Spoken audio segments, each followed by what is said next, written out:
chose qui me met à l'esprit, c'est mes rêves.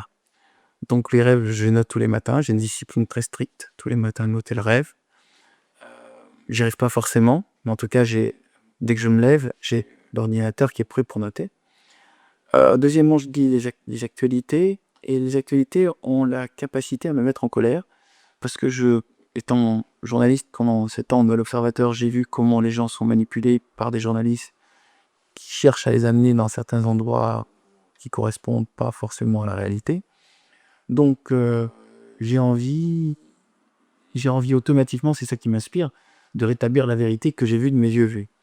Et là, après, je me dis, ok, je peux pas d'un coup leur dire ce que je comprends, donc je vais la dire par une métaphore.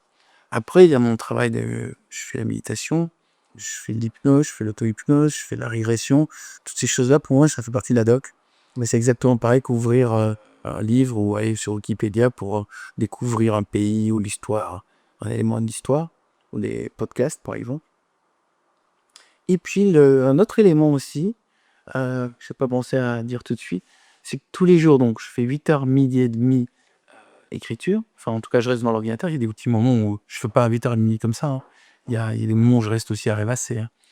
Et à 13h, je déjeune avec un ami qui a le même esprit que moi, c'est-à-dire qu'il a un esprit de recherche.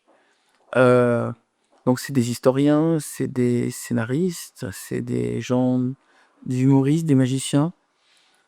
C'est des gens avec lesquels je sais déjà que je vais avoir des conversations et qu'on va s'enrichir mutuellement en esprit. D'autres écrivains, d'autres des réalisateurs de cinéma.